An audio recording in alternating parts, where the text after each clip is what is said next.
우리는 종종 겸손을 단순한 덕목 중 하나로 여겨집니다. 성경은 겸손을 진정한 영적인 삶의 핵심 요소로 가르칩니다. 오늘날 우리가 사는 사회에서 자기 자신을 높이고 성공을 과시하며 업적을 드러내도록 부추깁니다. 소셜미디어는 자기 홍보를 장이 되었고 세상은 더 크게, 더 높게, 더 빠르게 끊임없이 요구합니다. 반면에 하나님의 나라의 가치관은 이와 정반대입니다. 예수님은 자기를 낮추는 자를 높아지리라 라고 말씀하셨습니다. 오늘 우리는 예수님께서 친히 보여주신 그 겸손의 길을 함께 살펴보려고 합니다. 이 겸손이 우리에게 또 영적 성장과 하나님의 인재 경험에 어떤 역할을 하는지를 함께 알아보려고 합니다. 오늘 본문에 메시아로 오신 예수님이 예루살렘에 그 입성하는 장면을 볼 수 있습니다. 이 사건 속에서 진리가 담겨 있습니다. 예수님은 제자들을 예루살렘 입성을 성공하는 순간으로 여겼지만 예수님의 제자들은 그 길이 이제는 성공했다라고 여겼지만 예수님은 그렇게 생각하지 않았습니다. 예수님에게 있어서 그 길은 고난의 길이고 십자가의 길이었습니다. 예수님은 마태복음 20장 18절에서 19절에 우리가 예루살렘으로 올라가노니 그를 조롱하며 채찍질하며 십자가에 못 박게 할 것이나 제3일에 살아나리라 라고 미리 말씀하셨습니다. 마태복음에 기록된 예수님의 모든 사역은 결국 예루살렘으로 가기 위한 여정이었습니다. 그 길은 온 인류의 죄를 대신하여 십자가에서 죽기 위한 걸어가신 그 길입니다. 이런 배경을 염두에 두고 오늘 본문을 함께 살펴보면 좋겠습니다. 1절입니다. 그들이 예루살렘에 가까이 가서 감람산 벳박에 이르렀을 때 예수께서 두 제자를 보내시며 우선 예루살렘에 가까이 가서라는 것을 통해서 예수님께서 지금 어디에 계셨는지 알 수 있습니다. 예루살렘에 입성하시기 위해 예루살렘 근처에 이르렀다는 것을 보여주는 부분입니다. 그때입니다. 예수께서 두 제자를 보내시며 라고 합니다. 두 제자가 누구인지 분명하지는 않습니다. 여기서 주목해야 하는 부분은 그 두 제자가 누구이신 것이 아니라 예수님께서 제자들을 보내신 그 말씀에 대해서 우리는 주목해야 합니다. 2절입니다. 너희는 맞은편 마을로 가라. 그리하면 곧 매인 나귀와 나귀 새끼가 함께 있을 것을 보리니 풀어 내게로 끌고 오라. 맞은편 마을로 가면 매어 있는 나귀와 나귀 새끼가 함께 있는 것을 볼 텐데 그 두 마리를 데려오라라고 하셨습니다. 이 부분을 통해서 어디에 무엇이 어떠한 상황 가운데 있는지 알고 계시는 예수님을 우리는 볼 수 있습니다. 이 구절을 통해서 예수님의 신성이 나타나는 것입니다. 그분이 누구신지, 그분은 하나님의 아들이심을 간접적으로 말하고 있습니다. 그러면 왜 예수님은 나귀를 데려오라고 하셨을까요? 여기에는 깊은 영적 진리가 숨어 있습니다. 나귀는 초라한 짐승입니다. 그 당시의 왕이라면 보통 말을 타고 백마를 타고 위풍당당하게 행차합니다. 말은 승리를 상징합니다. 그런데 예수님은 지금 나귀 새끼 한 마리를 타고 가시려는 것을 볼 수 있습니다. 어린 나귀는 평화를 상징합니다. 마가복음과 누가복음을 보면 마태복음에 없는 사실 하나가 추가로 강조되고 있습니다. 이 나귀는 사람이 한 번도 타지 않은 나귀라라고 말하고 있습니다. 사람이 한 번도 타지 않은 어린 나귀라는 것은 순수하고 순결한 낙이라는 것을 의미하는 것입니다.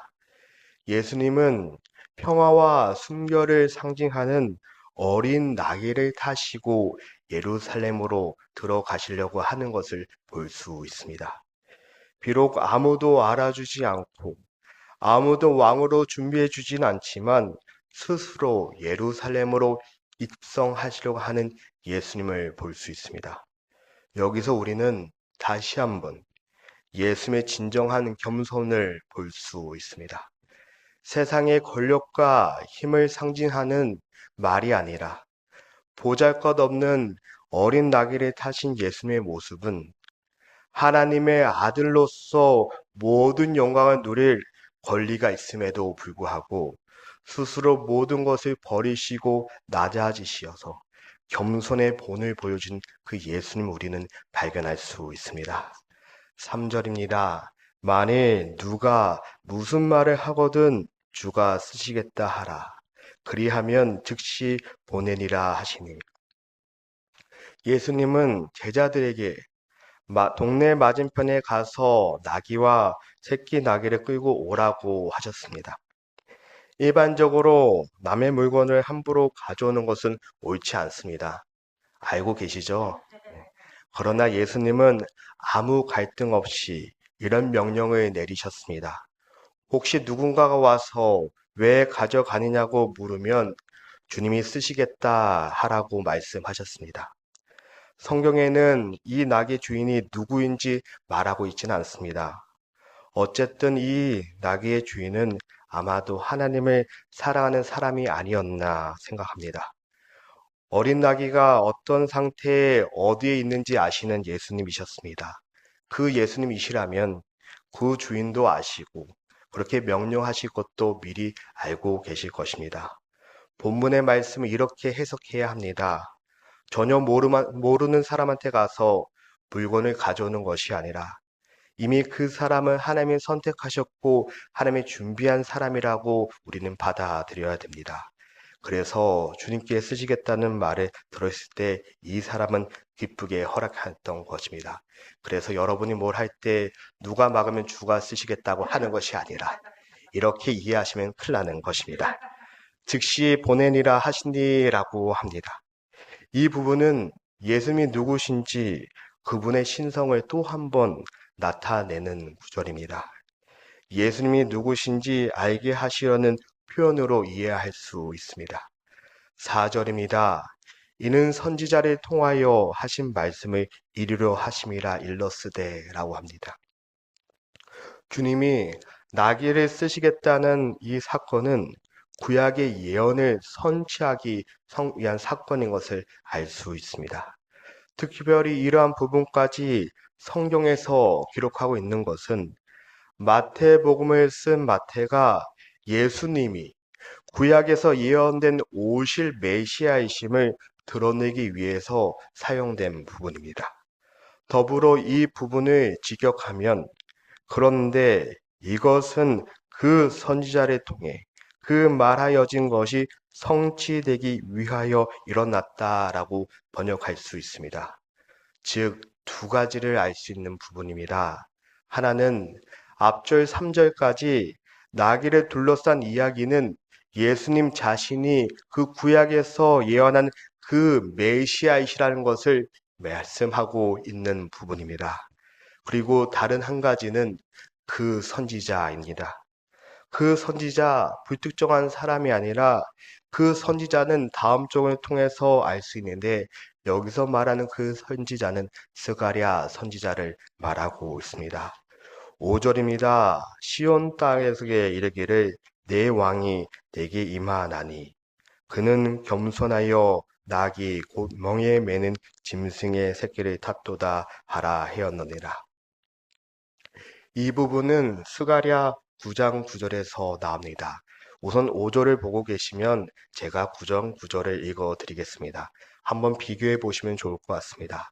시온에 따라 크게 기뻐할지어다. 예루살렘에 따라 즐거이 부를지어다. 보라, 내 왕이 내게 임하나니. 그는 공의로우시며 구원을 베푸시며 겸손하여서 나귀를 타시나니 나귀는 작은 것 곧 나귀의 새끼니라 라고 예언한 내용입니다. 여기서 주목해야 할 부분은 겸손하여라는 표현입니다. 스가랴 선지자는 메시아가 오실 때 그 특징 중 하나는 겸손함을 예언하고 있습니다. 예수님은 정확히 그 예언대로 겸손한 모습으로 어린 나귀를 타고 오셨습니다. 이것은 우연이 아니라 예언의 선지이며 하나님의 계획인 것을 우리는 알 수 있습니다. 예수님께서는 겸손의 모습으로 이 땅에 오셨습니다. 예수님의 입성과 스가랴의 예언을 연결해주는 연결고리는 바로 어린 나귀입니다. 그렇다면 어린 나귀를 타고 가신 예수님은 예언 속에서 나오는 시온의 왕이시다는 것을 우리는 알 수 있습니다. 하나님의 계획을 따라 하나님의 백성을 구원하시려고 예수님은 이렇게 하느님 앞에 서신 것입니다. 하나님의 심판하에 기꺼이 십자가를 지시는 예수님.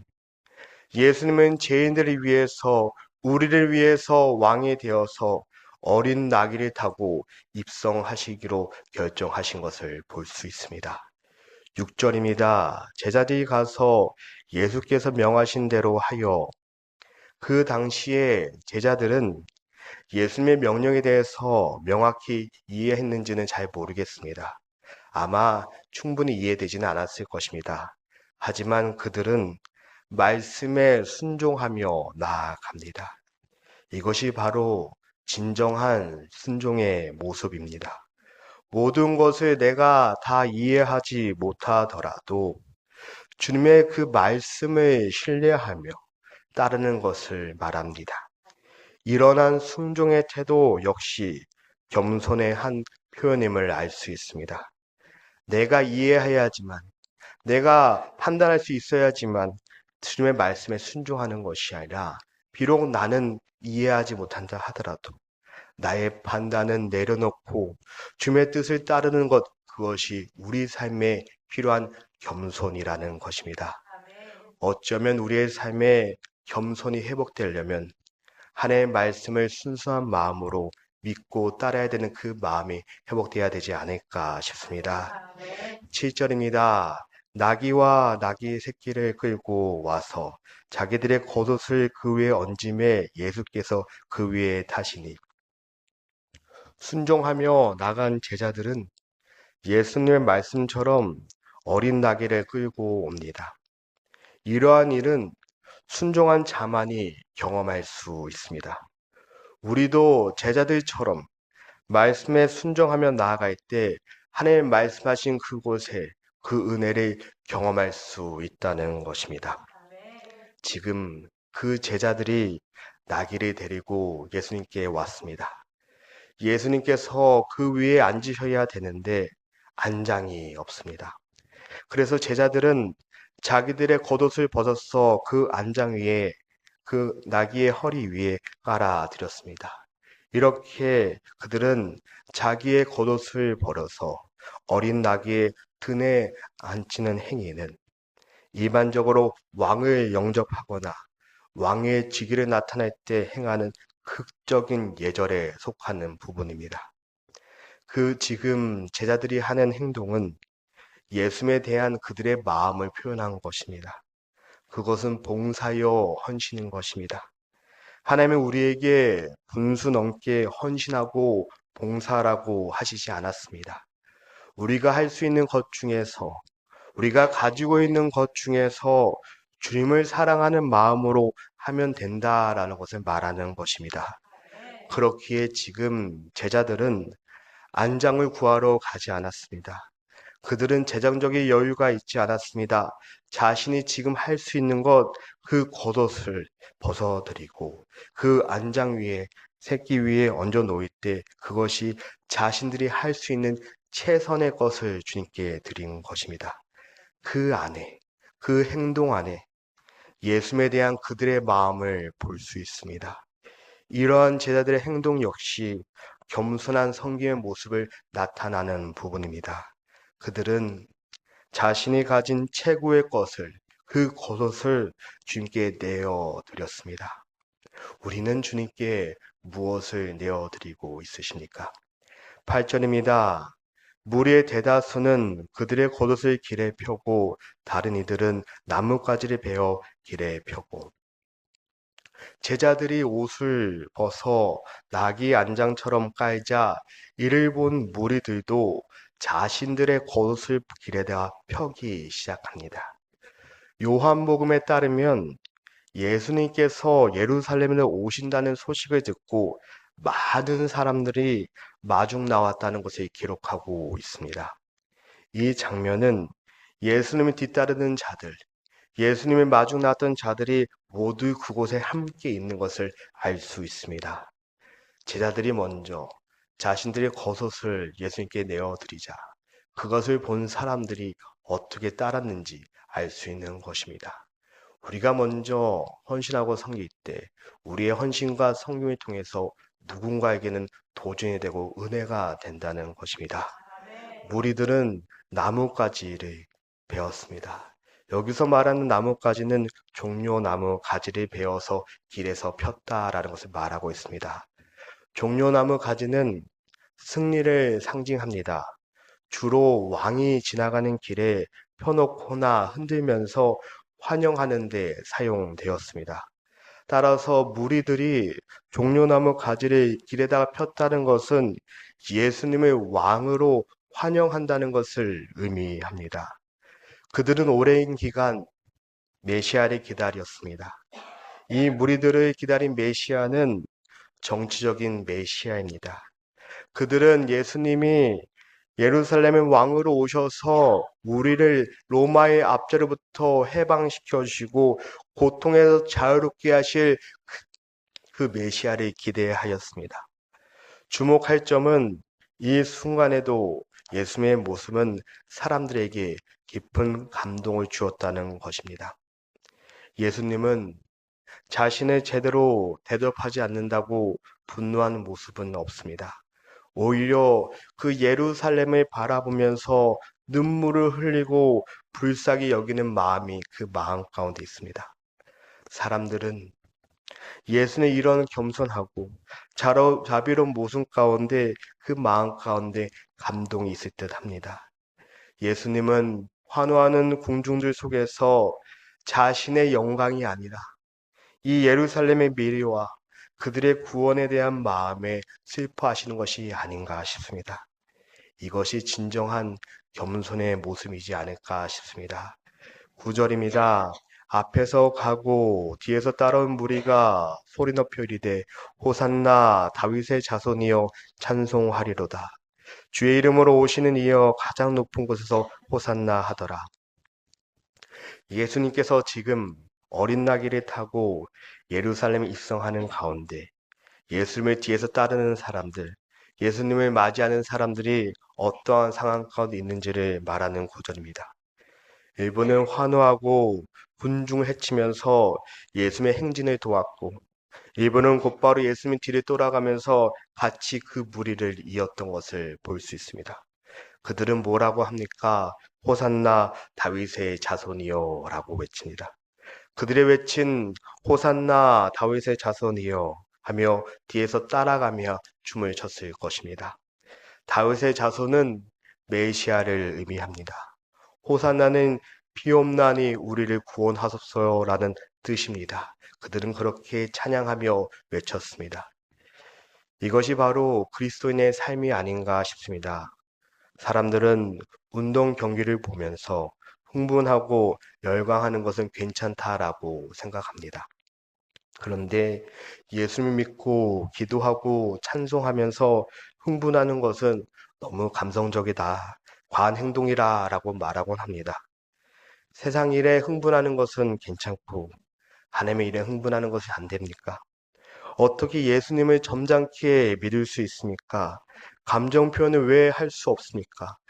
우리가 하나님 앞에 어린아이처럼 춤을 추는 뛰는 것이 왜 괜찮지 않습니까?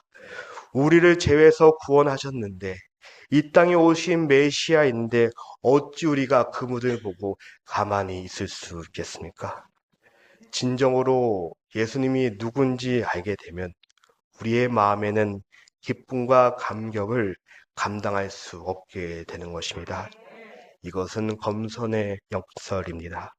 우리가 예수님 앞에 겸손할 때 오히려 더 큰 기쁨과 자유를 우리의 삶 가운데 경험하게 된다는 것을 말하고 있습니다. 10절입니다. 예수께서 예루살렘에 들어가시니 온 성이 소동하여 이르되 이는 누구냐 하거늘. 예수님이 계신 곳에는 기쁨이 있습니다. 우리가 예수님을 고백하고 우리 안에 예수님이 있다면 우리 안에도 기쁨이 있어야 하는 것입니다. 마태는 자신만의 독특한 방법으로 그 당시 예루살렘에 있었던 사람들에 대해서 그 반응을 표현하고 있습니다. 소동하며라고 합니다. 이 단어는 지진에 의해서 땅이 흔들릴 정도의 상태를 의미하는 것입니다. 이렇게 표현함으로써 예루살렘에 예수님이 입성하자마자 얼마나 그 성이 들썩거렸는지를 말하고 있는 것입니다. 그렇기에 이는 누구냐라고 질문하는 사람이 생기는 것입니다. 이 사람은 예수님이 누군지 몰랐던 사람입니다. 사람들이 이렇게 신나서 기뻐하고 뛰고 춤을 추는데 어떻게 된 상황인지, 왜 이렇게 된 건지 궁금하지 않겠습니까? 그래서 그 사람은 물어본 것입니까? 이는 누구냐? 이것은 중요한 진리를 보여줍니다. 예수님을 믿는 사람들에게 기쁨의 간격이 있을 때 그 모습이 예수님을 모르는 사람들에게 호기심으로 다가온다는 것입니다. 우리 안에 예수님에 대한 감당할 수 없는 기쁨이 있는데 어찌 예수님을 모르는 사람들이 우리에게 너희는 왜 그렇게 기뻐하냐 물어보지 않겠습니까? 우리가 예수님을 믿었는데 예수님 우리 안에 주인이 되는데 우리가 한숨만 쉬고 아이고 죽겠네 죽겠네 하면 누가 우리에 계신 예수님을 궁금해하고 오시겠습니까? 우리 안에 예수님이 있다 하면 어떠한 상황 가운데서도 우리는 기쁨과 감사가 있어야 된다는 것입니다. 그런 삶을 사시길 축복하여 드립니다. 11절입니다. 무리가 이르되 갈릴리 나사렛에서 나온 선지자 예수라라고 합니다. 이 구절은 그 사람의 질문에 대한 대답을 하고 있습니다. 무리들은 예수님을 갈릴리 나사렛에서 나온 선지자 예수라고 소개합니다. 이 표현에서 주목해야 할 점은 그들이 예수님을 어떻게 소개하냐는 것입니다. 그분의 출신을 말하고 있습니다. 갈릴리 나사렛에서 태어난 예수라. 당시 갈릴리와 나사렛은 유대 사회에서 높이 평가된 지역이 아닙니다. 아주 낮은 지역이었는 것입니다. 이것을 통해서 예수님의 겸손한 배경을 볼 수 있는 것입니다. 가장 존귀하신 하나님의 아들이 가장 낮은 지역에 태어나셨다는 것은 그분이 겸손의 왕이라는 것을 알 수 있는 부분입니다. 무리들은 예수님을 선지자로 인식하는데 이는 그분을 하나님의 말씀을 전하는 자로 존중했다라는 의미입니다. 그러나 이것은 예수님의 완전한 정체성을 이해하는 것이 아니었습니다. 그들은 예수님을 환영하고 그분을 선지자로 인정했지만 그분이 메시아이시며 하나님의 아들이시고 완전한 진리와 십자가를 지시기 위해서 지금 예루살렘에 들어오셨다는 그 사명을 완전히 깨닫지 못하는 것을 볼 수 있습니다. 이 구절은 우리에게 예수님의 단순한 선지자가 아닌 우리의 구원자, 하나님의 아들로 인정하는 신앙을 갖도록 도전해 주는 부분입니다. 만약에 사람들이 여러분에게 예수님이 누구시냐고, 그분이 누구시냐고 물어보신다면 여러분은 예수님을 누구시라고 고백하시겠습니까? 아, 그냥 그런 분이 있어. 성경에 나오는 그런 분 있어 라고 고백하시겠습니까? 아니면 예수는 나의 구원자이십니다 라고 고백하시겠습니까? 오늘 우리는 예수님의 예루살렘 입성 사건을 통해서 겸손의 영성이 무엇인지 살펴보았습니다. 세상에서 가장 존귀한 분이 어린 나귀를 타고 예루살렘에 들어오신 모습은 그분이 겸손함이 어떤 것인지 분명히 보여주는 부분입니다. 사랑하는 성도 여러분, 예수님은 세상의 방식대로 권세를 드러내는 왕이 아니셨습니다. 그분은 가장 낮은 모습으로 아무도 주목하지 않는 방법으로 예루살렘에 입성하셨습니다. 그분이 타신 어린 나귀는 세상의 승리나 힘을 상징하는 것이 아니었습니다. 그것은 평화와 순결, 그리고 하나님 앞에서 자신이 부는 참된 겸손을 나타내는 것이었습니다. 예수님의 겸손은 단지 외적인 태도가 아니라 하나님의 뜻에 전적으로 순종하는 그 내면의 자세인 것을 알 수 있습니다.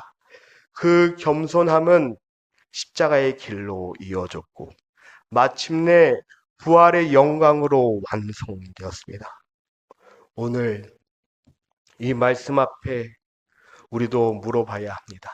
나는 지금 어떤 왕을 따르고 있는가? 나의 겸손의 길은 어떻게 살아가고 있는가? 겸손은 사람들 앞에서 우리를 낮추는 척 하는 것이 아니라, 나를 자기 비하하는 것이 아니라 자기 포기하는 것이 아닙니다. 겸손은 나의 삶 가운데 하나님을 온전히 높이고 하나님의 사랑을 가지고 이웃을 섬기고 살아갈 때 나를 내려놓는 믿음의 자세인 것입니다. 우리가 예수님처럼 낮은 자리로 내려갈 때, 성님과 순종으로 예수님을 따라 나아갈 때, 그 겸손의 길 끝에서는 하나님의 임재와 부활의 생명을 경험할 수 있게 되는 것입니다. 이번 고난주간, 또 다가올 부활절을 맞이하면서 우리는 어떠한 마음으로 나아갈 것입니까? 예수님께서 걸어가신 그 겸손의 길을 우리의 마음 가운데 다시 돌아보면 어떨까요? 예수님께서 걸어가신 그 겸손의 길을 생각하며 내가 제자라면, 예수님이 나의 삶 가운데 주인이라면 우리도 그 길을 따라가는 고난주간이 되면 좋지 않을까요? 겸손의 영성으로 오늘 하루를 살며 이번 한 주를 나아갈 때 하나님 나라의 진정한 기쁨과 평안을 누리는 저와 여러분 되시기를 주님으로 축복하여 드립니다.